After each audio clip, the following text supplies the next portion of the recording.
दासबोधात जी निरूपण आपण समर्थांची ऐकली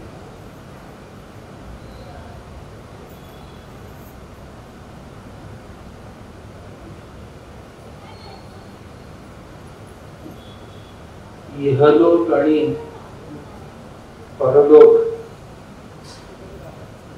साधण्यासाठी माणसाने काय करावं,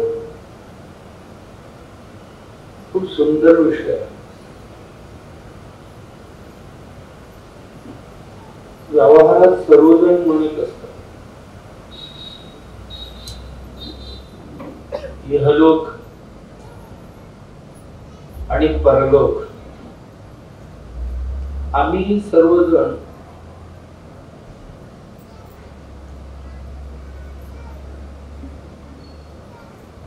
डोळे झाकून इहलोक आणि परलोकावर बोलत असतो आणि ऐकतही असतो. इहलोक साधायचा असेल तर काय करावं आणि परलोक साधायचा असेल तर काय करावं.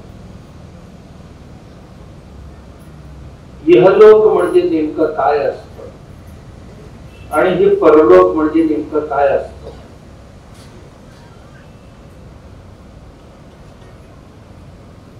इहलोक, इह म्हणजे येथे,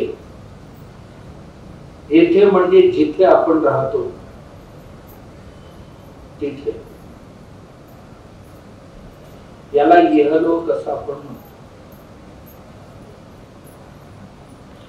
ज्या प्रपंचात आपण आज वावरतो आहोत, पंचमहाभूतांचा जो पसारा आहे, पंचमहाभूतांनी बनलेले हे जे लोक आहेत यालाच आपण इहलोक इहलोक असं म्हणतो. इह आणि पर, येथे आणि तेथे. इह म्हणजे येथे, पर म्हणजे तेथे. इथे म्हणजे जे दृग्गोचर आहे, जे दृष्टीला दिसते ते इथे. तिथे म्हणजे जी आमच्या दृष्टीला दिसत नाही पण काहीतरी आहे, त्याला आपण परलोक म्हणतो. माणसाला, प्रत्येक व्यक्तीला या दोन्ही लोकांमध्ये राहण्याची मुभा मिळालेली आहे, अवकाश मिळालेली आहे. मी केवळ इथेच राहतो असं नाही, मला तिथे पण राहायचं. मी इथेच आलो असं नाही, मला तिथे पण जायचं. ही दोन यात्रा आहेत आमच्या जीवनात. एक इहलोक यात्रा आणि एक परलोक यात्रा. परलोक यात्रा म्हटलं की बऱ्याच लोकांच्या डोळ्यासमोर कुठेतरी आकाशात अशीच काही लोक असतील आणि त्यांच्या वर्णन ही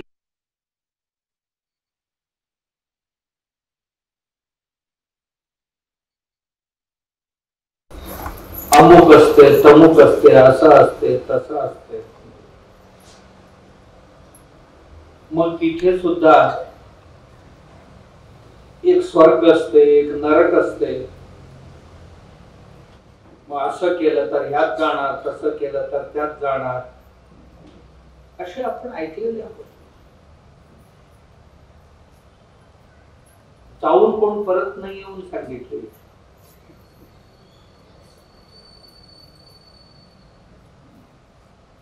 इहलोकात शरीराची व्यवहार चालतात, परलोकात अशरीर व्यवहार चालतात. आपण आहे तिथे अनुभवलेले अनुभव जे आहे ते सर्व ही अशरीर असते, ते इथे शरीरात येत नाही. आणि शरीरात अनुभवलेले जे आहे ही अनुभव वर्णन करायला शरीर लागतो, तो तिथे नसतो. म्हणून हे दोन प्रपंच वेगवेगळे. इहलोक म्हणजे आता जिथे राहतो या प्रपंचात काय आहे आमच्या बरोबर, ज्याला आपल्याला पार करायचा आहे. इथे माणसं आहेत, माणसांमध्ये विविध प्रकार आहेत, अन्य जीवसृष्टी ही आमच्या बरोबर.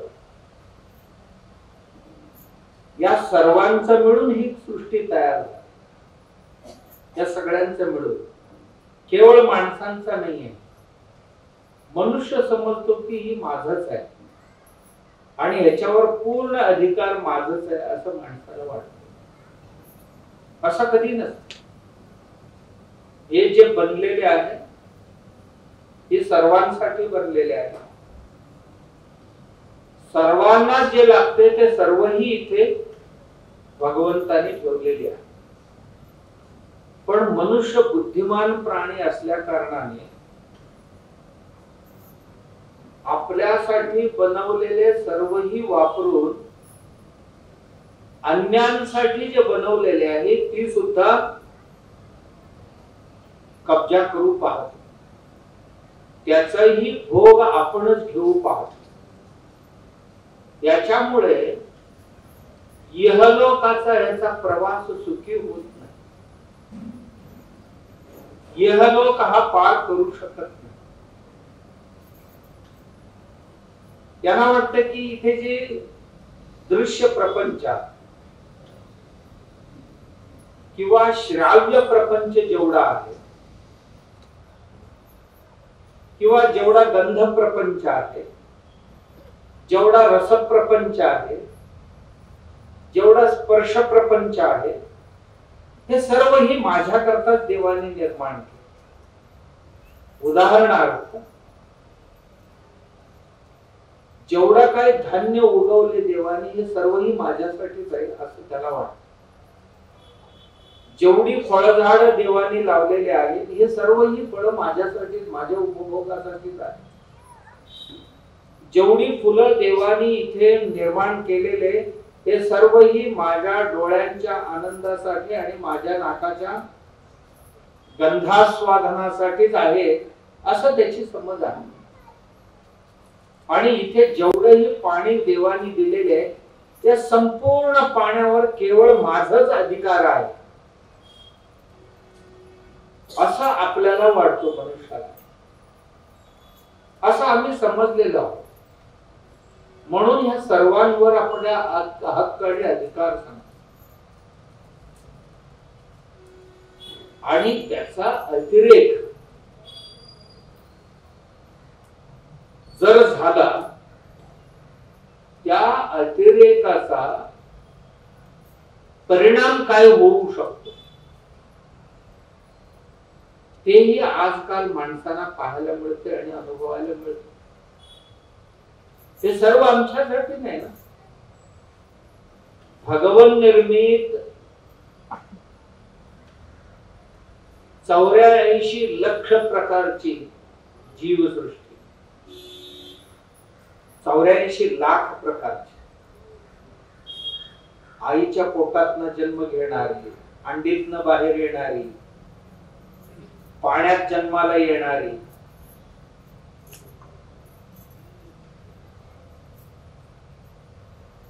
आणखीन जमिनीतनं जन्माला येणार, त्या सर्व ही 21 लाख. गणती त्यांनी कसं केले, पण आज त्या 84 लाख प्रकारचे जे जीव आहेत त्यांची मोजमाप करता करता 82 लाख सापडले वैज्ञानिकांच्या हाती. 2 लाख काळाच्या ओघात नष्ट झाले आणि आता बरीचसे नष्ट होण्याच्या मार्गावर आहे. याचं कारण एकच आहे, माणसांचा अत्यंत राक्षसीय व्यवहारामुळे बरीचशी जीवसृष्टी आता धोक्यात आहे. कारण त्यांची अन्न आहार, त्यांची वास्तव्याची ठिकाण, या सर्व ही मनुष्य आक्रमण करून संपवलं, नष्ट करून टाकलं. त्याच्यामुळे त्यांचं जगणं दुरापास्त. बघा, आमच्या इथे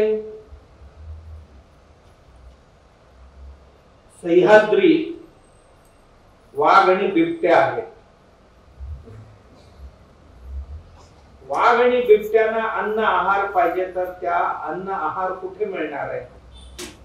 का गावातल्या मटणाच्या दुकानात त्याला मिळणार आहे? थोड नाही. त्यांना लागणारी प्राणी जंगलातच असायला पाहिजे. जंगलात असायला पाहिजे, तर जंगल असेल तर त्या जंगलात प्राणी राहतील. जंगलच जर संपून टाकले तर जंगलात प्राणी कुठून येणार? आणि ज्या त्या प्राण्यांना आपला प्राण वाचवण्याकरता कुठेतरी आडोसा लागतो, आणि आडोसा संपून टाकल्यानंतर ती प्राणी नष्ट होऊन जात. मग नंतर मिळणार काय? त्याच्यामुळे त्या जंगलातले प्राणी सगळे आता गावात यायला. मी काल एक चित्र पाहत होतो. आमचा एक मुलगा फॉरेस्ट ऑफिसर आहे, तो दाखवत होता मला, स्वामीजी हे गडचिरोली मध्ये 7 ते 8 हत्ती शिल्लक आहेत आता. त्या हत्ती ज्या जंगलात फिरत होत्या, त्यांच्यासाठी देवाने ते जंगल निर्माण केले होते खाण्यापिण्यासाठी. हत्तीला लागते पाणी भरपूर. जिथे पाण्याचा संग्रहालय आहे तिथे त्याच्या आसपासला हत्ती राहतात. आणि ह्या माणसांच्या कुकर्मामुळे पाऊसच अकाली झाला. जेवढा पडायला पाहिजे तेवढा पडत नाही, जिथे पडायला पाहिजे तिथे पडत नाही. आपण अनुभवलं की मागच्या आठवड्यात 1 महिन्याचा पाऊस 3 दिवसात पडला. एकूण पावसाळा असतो 3 ते 4 महिन्यात. 1 महिन्याचा पाऊस फक्त 3 दिवसात पडला आणि पाणी वाहून गेले सुद्धा. काही एक थेंब पाणी खाली मुरले नाही. पाणी ही समुद्रात वाहून गेली, कुठेही साचलं नाही. फारसं जे साचले डबक्यात ते आज न उद्या वाफेने निघून जाईल. सूर्य किरणांचा प्रतापच एवढा आहे, त्या तापाने सर्वही आटून जाते. मग या हत्तीने पाणी प्यायचं कुठे? वाघाने पाणी प्यायचं कुठे? सिंहाने पाणी प्यायचं कुठे? मग ते गावात. आणि त्या गावात आलेले एक चित्र दाखवत होते ते, त्या हत्तींच्या पाठीमागे एक गावची पुरा 200-400 माणसं लागलेली आहेत हत्तींच्या पाठीमागे. आणि हत्तींच्या पुढच्या बाजूला 200-400 लोक काठी कोराडी घेऊन उभी आहेत. आणि चारी बाजूने त्या हत्तीला घेरलेले आहेत. त्या हत्तीने जावं कुठे? जावं कुठे? चारी बाजूने घेरल्यावर ते जाणार कुठे? कधी पिसळले, मग असेच अतिरेक झाले की पिसळतात.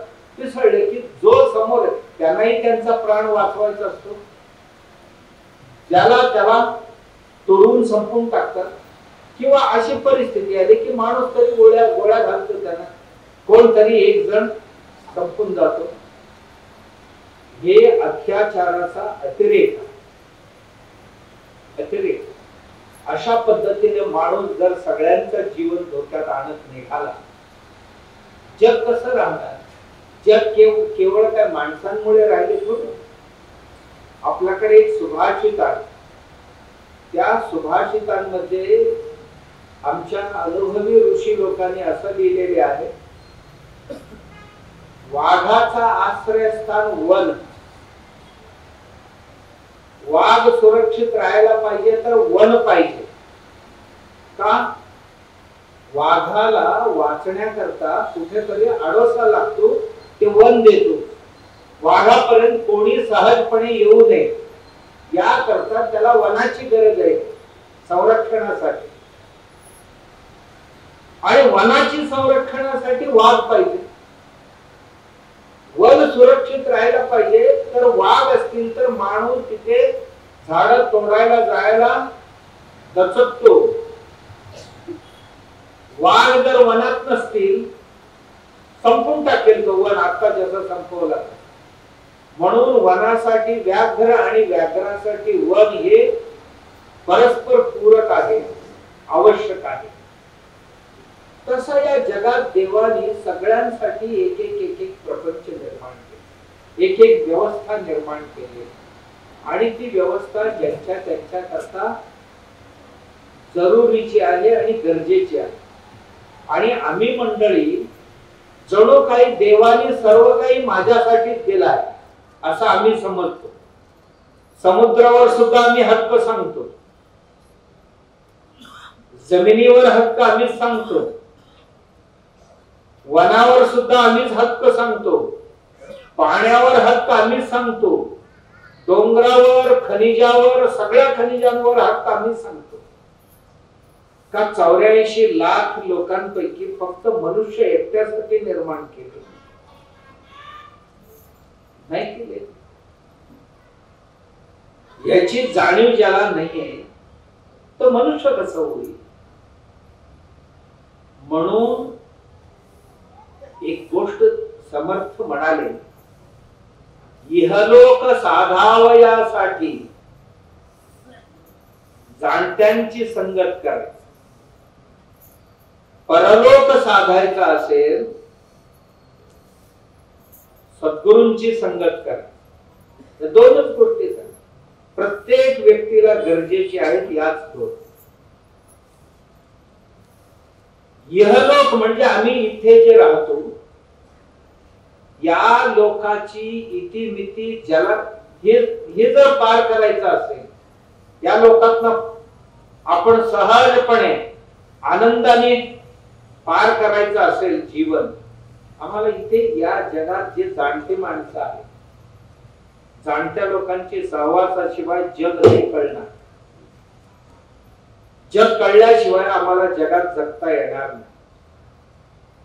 जग पूर्ण कळल्याशिवाय आम्हाला जगता येणार नाही. इथे प्रत्येकाची एक एक प्रपंच आहे, सुंदर सुंदर प्रपंच आहे. त्या प्रपंच आम्हाला कोण समजावणार, कोण जाणता. मला जिथे जायचंय त्याचा परिचय पाहिजे तर मी तिथे सुरक्षित जाऊन सुरक्षित परत येईल. मला त्या प्रदेशाचा किंवा त्या क्षेत्राचा जर जाण नसेल, मला तिथे जाणं उचित नाही. का? मी परत येईन याची गॅरंटी. म्हणून ज्या जगात आम्हाला जगायचंय हे जग जाणलेला माणूस जो असेल, जग जाणलेलं माणूस, त्यांची सहवास असेल तर तो या जगात कसं जगावं हे सांग. हे जे जग आहे हे जग जाणणारा कोण आहे? या जगाचा जाणता कोण आहे? या जगात खूप विषय आहेत. कोणत्या विषयांचा जाणता? का संसारातल्या शब्दस्पर्श रूप रसगंध नावाच्या विषयांचा जाणता? का इंद्रियांचा व्यवहारांचा जाणता? की लाभ हानीचा जाणता आहे? जयापजयाचा जाणता आहे? काय मानापमानांचा जाणता आहे? सुख दुःखांचा जाणता आहे? धर्म अधर्माचा जाणता आहे? कोणते जाणते? या सगळ्या गोष्टी जाणणारी या जगात. की कर्तव्य जाणणारा तोही जाणता आणि आपल्या सर्व व्यवहारांच्या इतिमिती जाणणारा, कुठपर्यंत जावं आणि कुठे थांबावं हे ज्याला कळतंय त्याला जाणता म्हणतात. जाणता म्हणजे जाणणारा. काय जाणणारा? ज्या त्या जीवनभरातल्या व्यवहाराला जाणणारा. मनुष्याला भगवंतानी बुद्धी दिलेली आहे, त्या बुद्धीने खूप काय जाणू शकतो माणूस.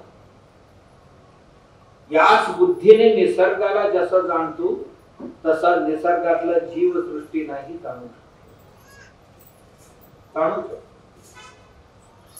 मला समोरच्या एका माणसाला जाणायचं, काय जाणता येत नाही.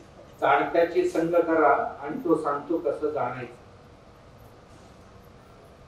काय सांगतो तो?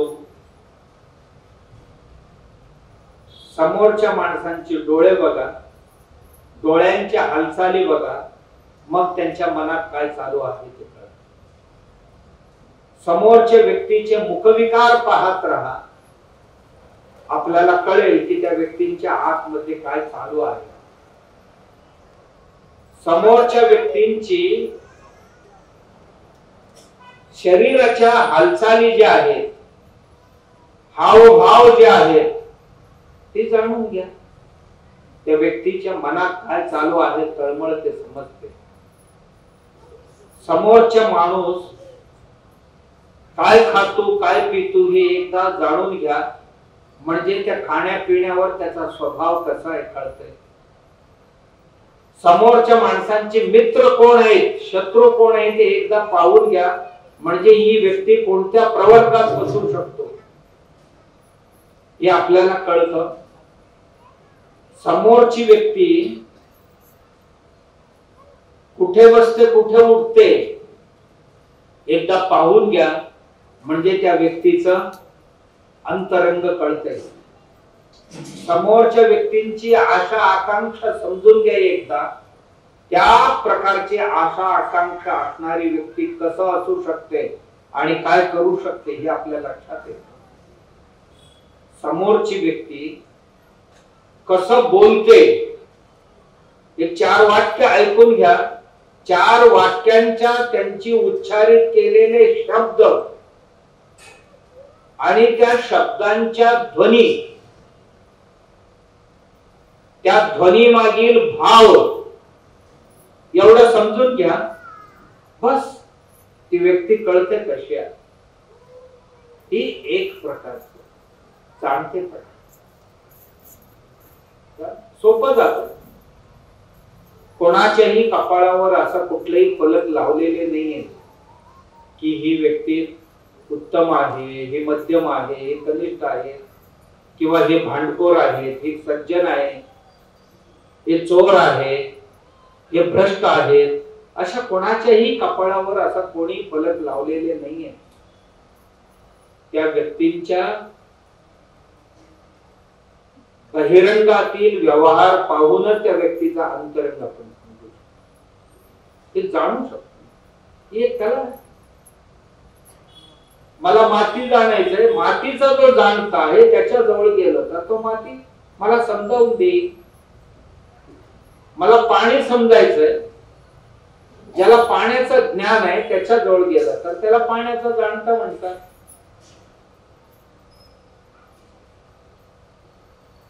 या संसाराचा जाणता कुणाला म्हणतात? संसाराचा स्वभाव ज्याला कळलेले आहे आणि त्यात मी कसा सगळ्यांबरोबर गुण्या गोविंदाने प्रेमाने सगळ्यांचे मन जिंकून राहता येईल असं ज्याला समजलेलं आहे तो या प्रपंचातला जाणता आहे.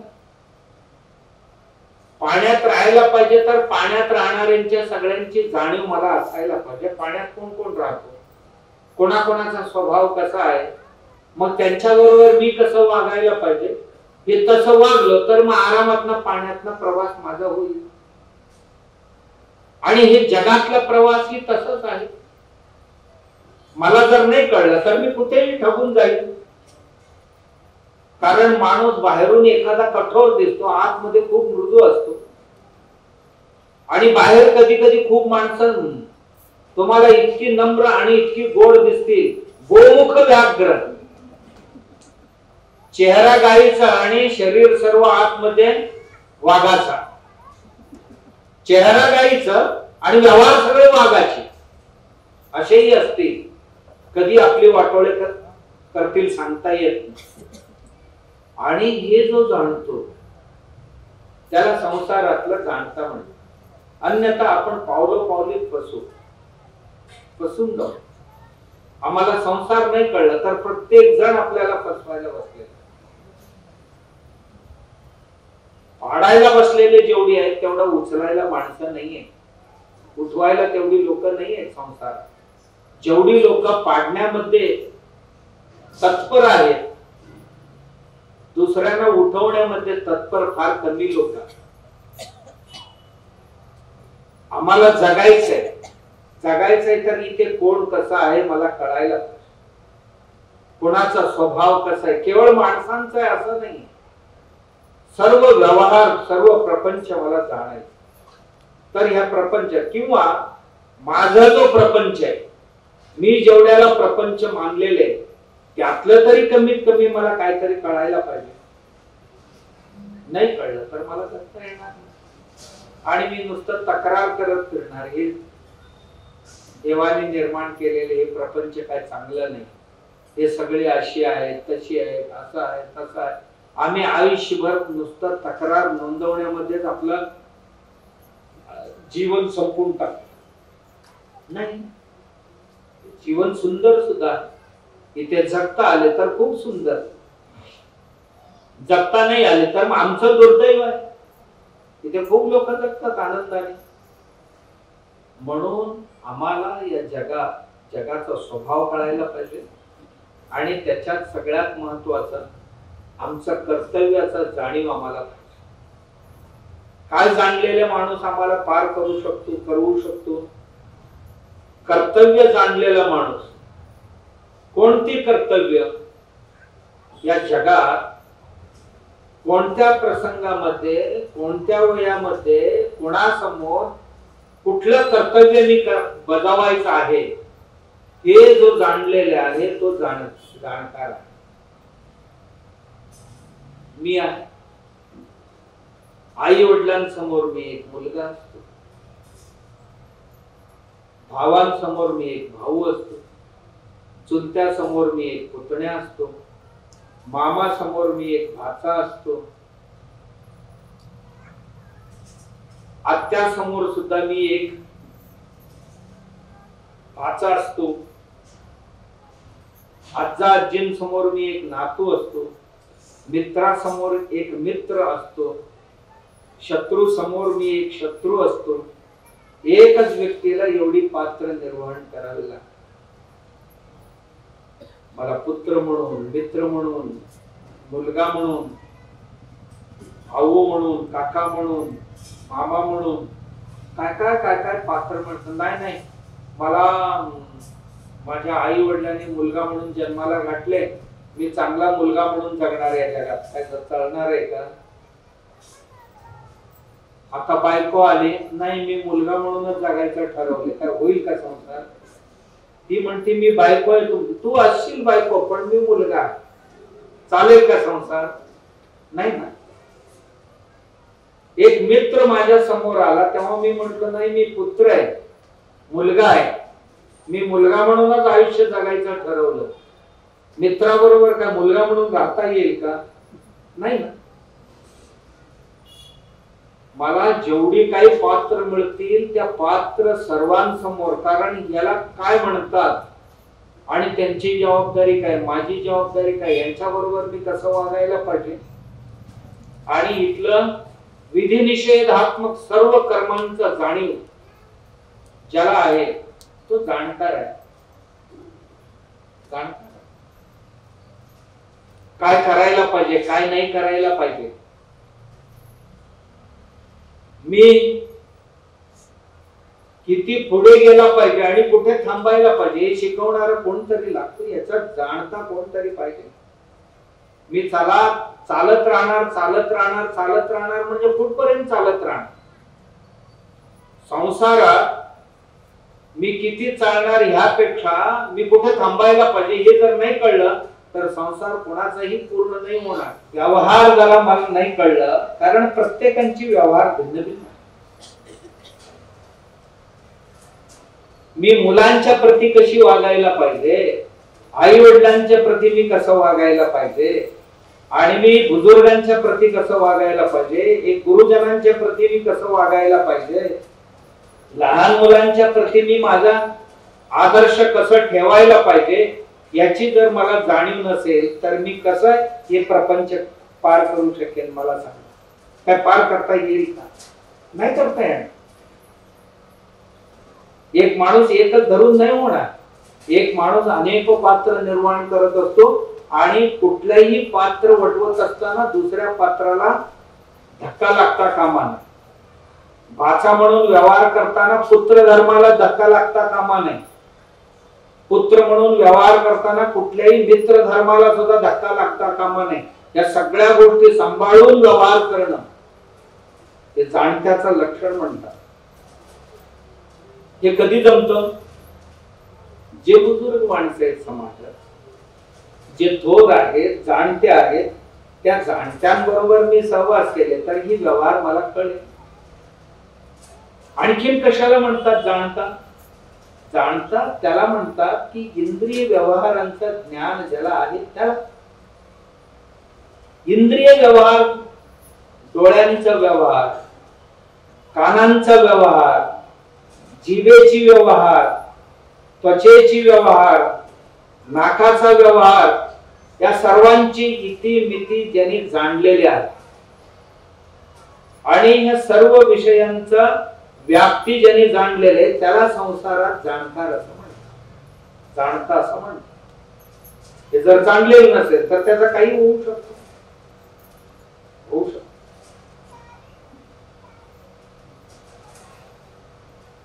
मला माझ्या इंद्रियावर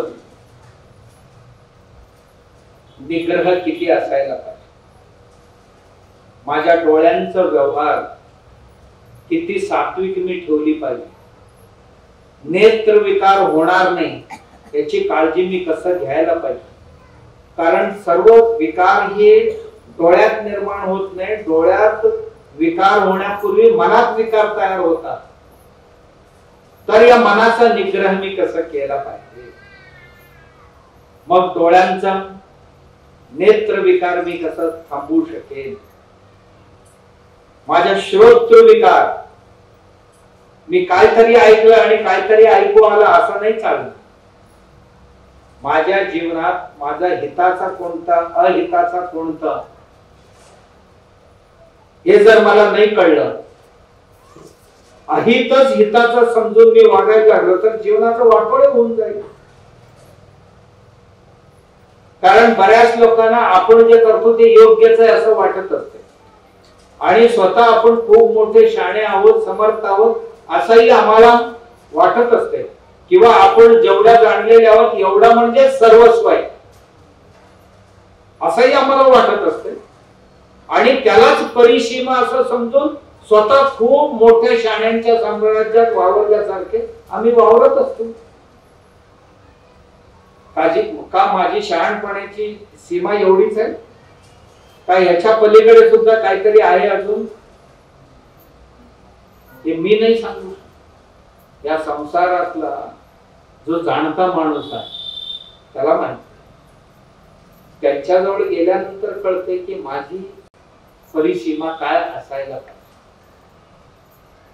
असायला पाहिजे. अन्यथा मी खूप मंडूक वृत्तीचं बनून जाईल. म्हणजे विहिरीलाच मी समुद्र समजून वावरणार. खूप मंडूक, खूप म्हणजे खड्डा, मंडूक म्हणजे बेडूक, बेडूक खड्ड्याला समुद्र समजत असते. जे डबक्यातली पाणी आहे ना, या डबक्याला समुद्र समजत असते. एके दिवशी त्या बेडकाजवळ एक बैल आला, नाही दुसरा एक बेडूक आला. बेडूक म्हणाला एक मोठा प्राणी बघून आलो नाही. मोठा म्हणजे किती असते, किती असते काय सांगण्यासारखा नाही, कारण बैलाला बघून आलेला तो बेड. मग ह्या बेडकाने थोडा अंग फुगवला, एवढा असतो का? नाही नाही, याच्यापेक्षा मोठा होता. आणखीन थोडा फुगवला, एवढा असतो का? हे कुठेही लागत नाही त्याला, अजून मोठा असतो. असं मोठा करत करत गेला आणि फुटला. हे खूप मंडूक वृत्ती आहे.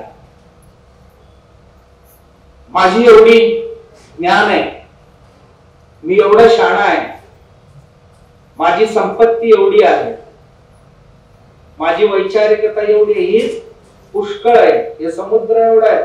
आणि तेवढ्याला तो समुद्र समजत असतो. समुद्र समजत असतो, त्याला जाणता म्हणता येणार नाही.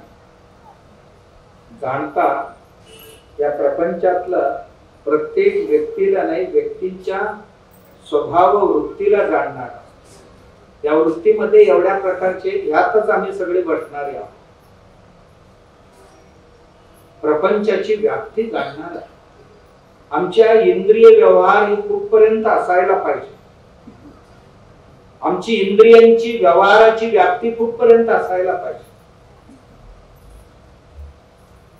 माझी कान काय करायला पाहिजे, काय नाही करायला, काय ऐकायला पाहिजे, काय नाही ऐकायला पाहिजे, काय पाहायला पाहिजे, काय नाही पाहायला पाहिजे, कसं पाहायला पाहिजे, कसं नाही पाहायला पाहिजे. देवाने तोंड दिलंय तर हे काय बोलायला पाहिजे, काय नाही बोलायला पाहिजे.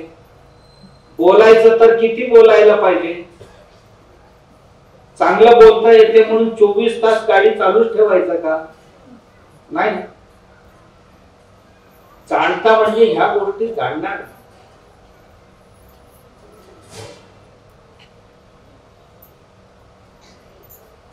याशिवाय संसाराचा स्वभाव काय, या सृष्टीतलं कोणत्या कोणत्या वस्तूंचा स्वभाव काय, विषयांचा स्वभाव काय, शाश्वत काय आहे, नश्वर काय आहे, हे जर नाही जाणलं, त्याच्याकरता किती उद्युक्त व्हायला पाहिजे हे नाही कळणार. म्हणून ह्याचा जाणता असतो. जे जुनी माणसं असतात, बऱ्याच लोकांना असं वाटतं जुनी माणसं हे जाणते असतात. मी एवढा शिकलोय तेवढा शिकलोय, या म्हाताऱ्याला काय येते, शाळेत सुद्धा गेला नाही. आम्हाला असं वाटतंय तो शाळेत न जाणारा म्हातारा जग जाणतो, जग जाणतो. कीर्तनकार कथा सांगत असतात, माहिती आपल्याला. म्हातारा होता घरात, गावचा कारभार करत होता. तरुण मुलगा एक उठला, आजा तू किती दिवस कारभार करणार आहे, आम्हाला शिकव की जरासा. मग मरेपर्यंत तूच केला तर आम्ही तुझ्या समोर म्हातारे होऊन जाणार, मग आम्ही कधी कारभार करायचं म्हणा. म्हातारा म्हणाला माझ्या बरोबर येत जा जरासा, कळेल तुला. गावात कोणतरी वारलेले होते, वडील वारलेले होते. म्हातारा गेला, म्हणाला अजय बघ वय झाल्यानंतर सर्वजण जाणारच आहे. खूप रडत होता पोर, जाणारच आहे. आणि हे बघ तुझ्या वडील आम्ही दोघेही मित्रच होतो, तुझ्या वडिलांच्या जागी मी आहे असं समज. आणि तुला काही अडी अडचणी आले तर तुझा बाबा जसा तुझ्या पाठीशी खंबीरपणे उभं राहायचा, तसा मी तुझ्या पाठीशी खंबीरपणे उभी राहणार, तू अजिबात काळजी करू नको असं सांगत. दुसऱ्या दिवशी गेला, दुसऱ्यांचं एक काहीतरी होतं, तिथेही असं सांगितलं. एक 8 दिवसांनी पोरगा म्हणाला आजा बस आता मला लक्षात आले म्हणाला, सगळं मी करतो म्हटलं, तुम्ही आता कुठे यायची गरज नाही, माझा मी जातो म्हटलं. गावात एक तरुण मुलगी, नवरा वारलेला होता, तिथं गेला. तुझा नवरा आणि मी दोघे मित्रच होतो, तो गेला म्हणून काय झालं, मी आहे ना म्हणा. काय चोपले म्हणतात, शेकवतच घरी आणले. याला अनुभव म्हणता येईल का? जाणतेपणाचं हे लक्षण म्हणता येईल का? आम्ही असले जाणते होण्याचा प्रयत्न करून काही उपयोग होणार आहे का? आणि त्याला अनपढ असं समजून चालेल का वृद्धाला? वृद्ध हे उन्हाने पिकलेले नाही, त्याची केस अनुभवाने पिकलेले आहे. ते कुठल्या शाळेत गेले नसतील, पण अनुभव त्यांच्या पावलोपावली त्यांनी घेतलेले अनुभव ते जाणकार आहेत. त्यांना माहिती आहे की या संसारात कुठली गोष्ट कुठपर्यंत चालू आहे, फायदे कशात आहे, तोटे कशात आहे, तोंडपाठ आहे, मानापमानाच्या प्रक्रियेत कुठपर्यंत पुढे सरकावं आणि कुठे थांबावं हे त्यांना माहिती आहे. अपमान होत असताना सुद्धा आणखी पुढे जाण्याची प्रवृत्ती ही योग्य नाहीये. प्राप्त अपमानापेक्षा मरण दुसरा नाहीये. म्हणून मान हरण होण्यापूर्वी त्याला वाचवणं गरजेचे असते, त्याला शाबूत ठेवणं गरजेचे असते. सुख दुःख हे एका पाठोपाठ येत असतात, जात असतात. हे ज्याने जाणलेले तो जाणकार असतो.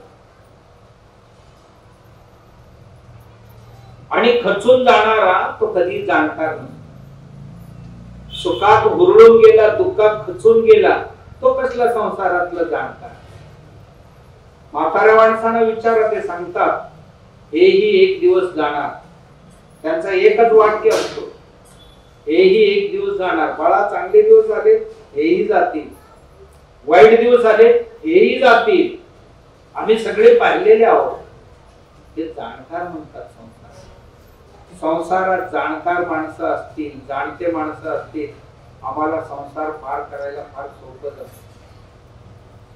सोपं जात. म्हणून अनुभवी लोक आपल्या बरोबर असायला. संसारात अनुभवी लोकांच्या संगतीने आपण संसार पाहतो. इहलोक जिंकायचा असेल, इहलोकातल्या स्वभाव जाणून, व्यवहाराची परिसीमा जाणून, इंद्रियांची व्यवहार चतुरता कुठपर्यंत वापरावं आणि इंद्रियांना कुठे रोकावं हे ज्यांना कळतं त्यांचा संसार फार सुखाचा होतो. अन्यथा सुखाचा होत नाही. तसेच जर पारलौकिक पार करायचं असेल, पारलौकिक म्हणजे आध्यात्मिक जगत, इंद्रियांच्या परे, जिथे इंद्रियांचा व्यवहार चालणार नाही, ज्या लोकात इंद्रिय व्यवहार चालत नाही त्या लोकाला परलोक म्हणतात. म्हणजे मन, बुद्धी, इंद्रिय हे जिथे थांबतात. परलोक कोणता? जिथे मनो, वाक, इंद्रिय ज्याच्या पुढे जाऊ शकत नाही, जिथे जाऊन परत येतात. तद्धाम परमम मम, भगवद्गीतेत त्याला सांगितले की ते परमधाम आहे, ती परलोक आहे. आमचा शाश्वत निवासाचा ठिकाण तो आहे. हे टेम्पररी आहे. इहलोक जे आहे हे टेम्पररी आहे. आमचा शाश्वत निवास स्थान जो आहे तो परलोक आहे.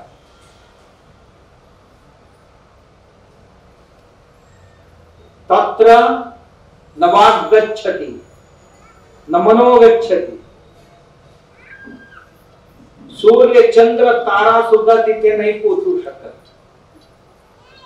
असं एक स्थान आहे, त्याला परमधाम असं म्हणतात.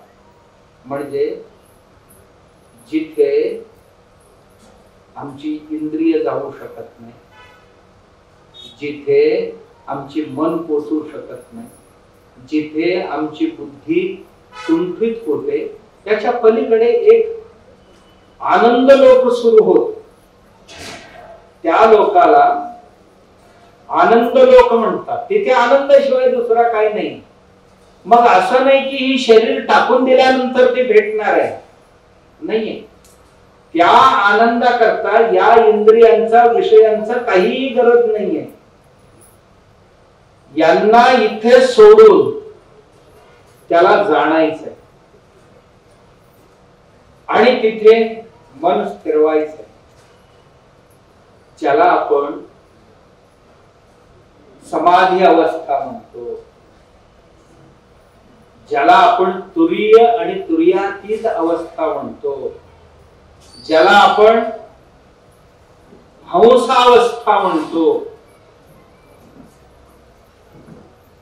ज्याला हंसावस्था म्हणतो, ज्याला जीवन मुक्ती अवस्था म्हणतो, त्या अवस्था जी आहे त्याला परलोक परलोक असं म्हणतात. ही प्रश्न विचारला होता एक छोटासा मुलगा उपनिषदात.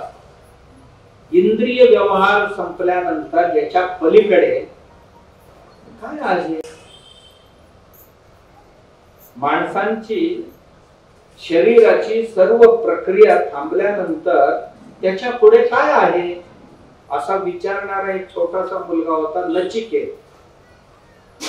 कठोपनिषद मध्ये गुरु यमदेवांना विचारला होता, हे शरीराची व्यवहार जिथे थांबतात हे थांबल्यानंतर त्याच्या पुढे काय आहे, त्याच्या पुढे काय होणार आहे? हे सर्व शारीरिक व्यवहार, शरीर मनबुद्धीचे व्यवहार जिथे थांबतात किंवा हे जिथे संपतात, संपल्यानंतर पुढे काय आहे? त्या लोकांचा मला परिचय पाहिजे, त्या लोकात मला राहायचंय, त्या लोकात मला जायचंय आणि त्याला परलोक म्हणतात असं मी ऐकलेले आहे. ती कशी असते, कुठे असते आणि तिथे कसं जायचं असतो, असा तो मुलगा प्रश्न विचार. तेव्हा यम महाराज म्हणतात, एवढा एवढा छोटासा आहे तो 8-10 वर्षाचा, एवढा मोठा प्रश्न कशाला विचारतो? तुला काय करायचं एवढ्या लहान वयात? या वयस्कर माणसाने विचारायचा प्रश्न. हे प्रश्न विचारण्याकरता ताकद लागते आणि सांगण्याकरता सुद्धा गुरु त्या योग्यतेचा लागतो. एवढंच धरला तो मुलगा, म्हणाला तुमच्यासारखे श्रेष्ठ गुरु पुन्हा कधी भेटणार? आणि तुम्ही म्हणत असाल तर मी छोटा आहे. मी छोटा नाहीये. छोटा नाही म्हणजे 10 वर्षाचा आहे. नाही नाही नाही, तुम्ही आत्ताचा या शरीराचा एवढंच मोजला. मी याच्या आधी अनेक शरीर धारण करून या प्रपंचात व्यवहार केलेले, फार जुना माणूस आहे म्हणाला. होय ना?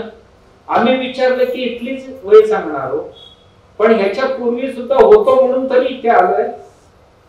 आता भात पेरताय तुम्ही, आता उद्या परवा. बियाणे कुठून आले? ते गेल्या वर्षी शेतात होती म्हणून या वर्षी आले ना. म्हणजे हे जे आमचे शरीराची बीज आहे कुठून आले? मागच्या जन्मात कुठेतरी होतं म्हणून या जन्मात एक पीक घेऊन आलेले.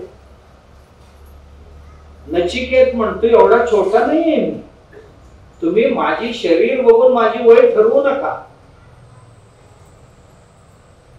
या जन्मात किती असू शकतं कोणाचा वय, पण हे यांच्या या शरीराचा वय आहे. त्यांचा जो जीवात्मा आहे ना त्याचा वय फार आहे. मी यापूर्वी किती जन्मात फिरून आलो, किती आई किती वडील, मला प्रत्येक जन्मात एक आई एक वडील, अशी अनेक जन्मात प्रवास करून इथे आलोय. मला एवढा छोटा का समजतात? मला सांगा, त्या प्रश्नाचं उत्तर सांगा. परलोकात काय असते, त्या परमधामात काय असतं आणि ते कसं असते आणि आम्ही तिथे कसं पोहोचायला पाहिजे?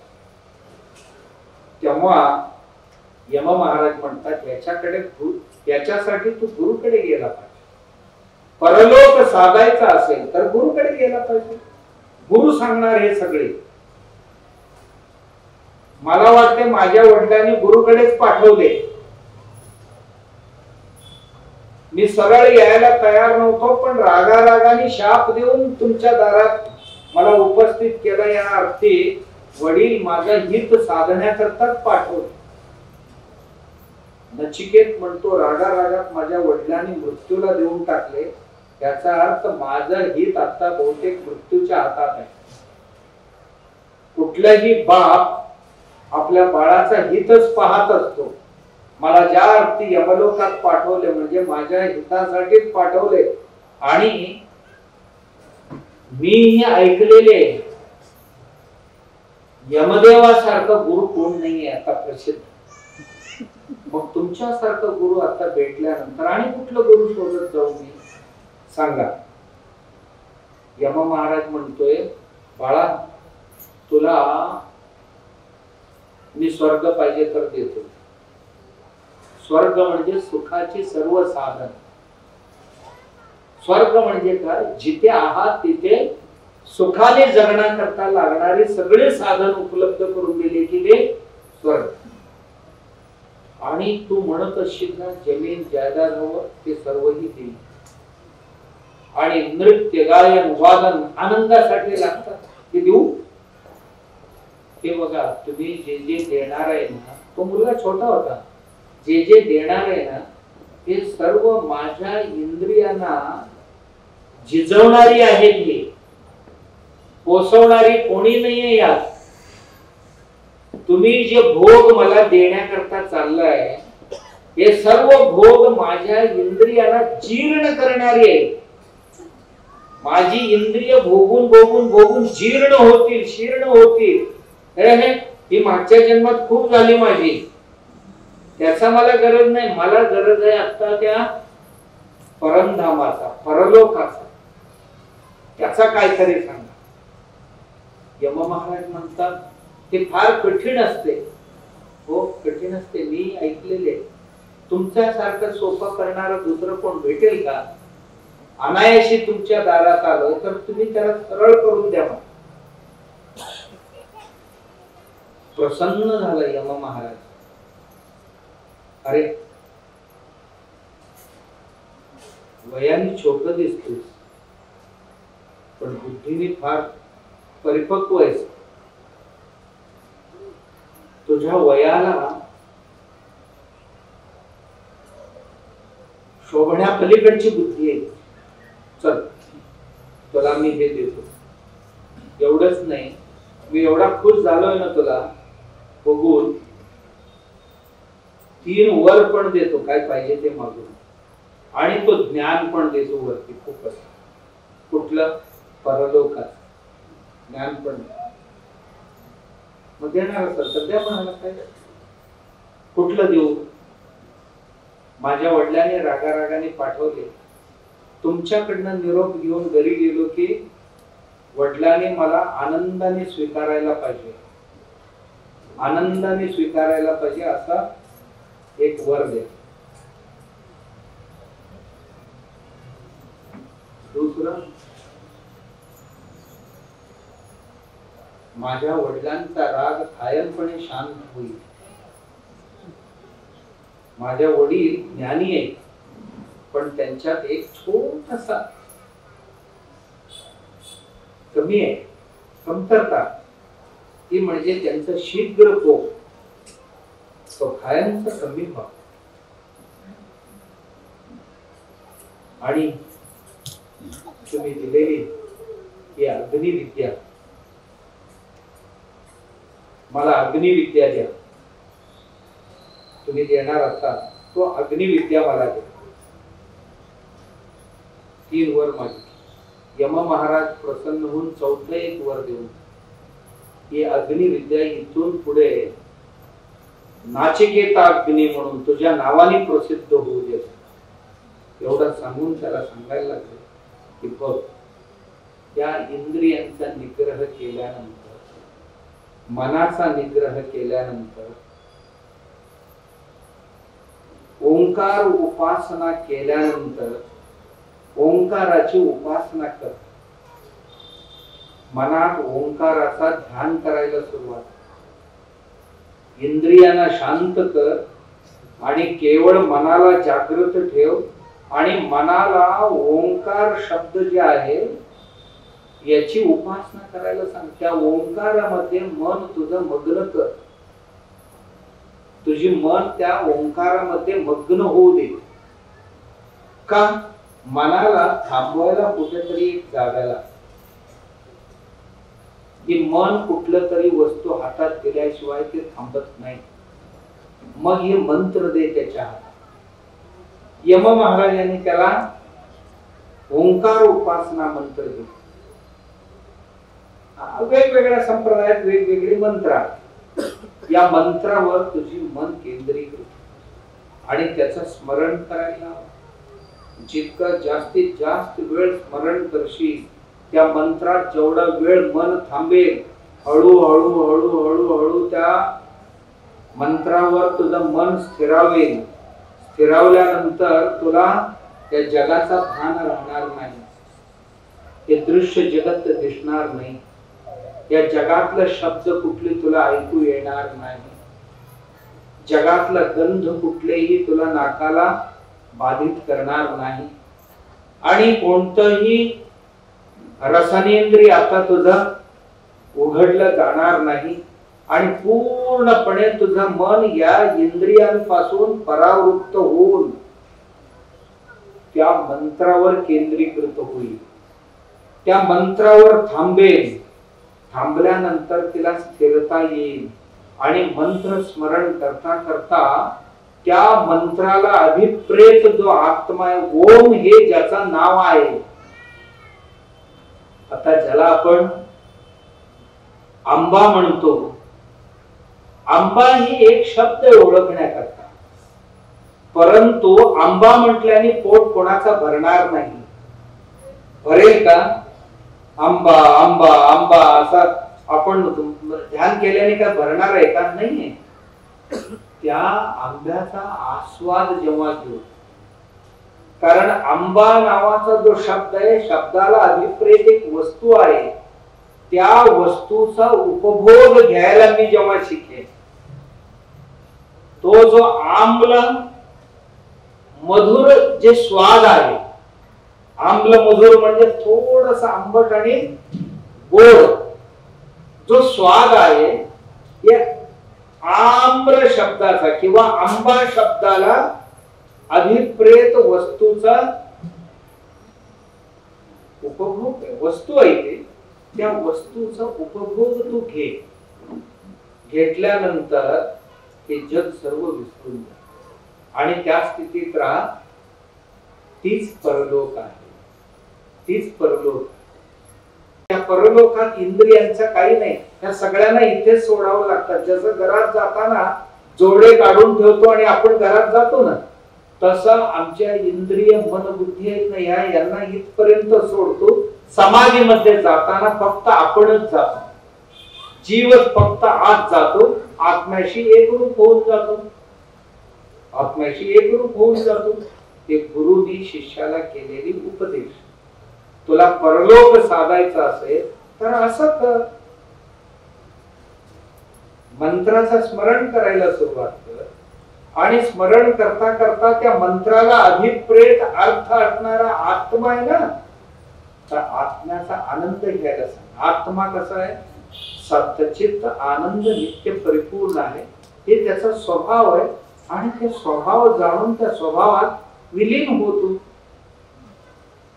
मग मंत्र स्मरण करता करता करता करता या जीवाला समाधी विसरून जातो. मन बुद्धी सर्वही इथेच राहते.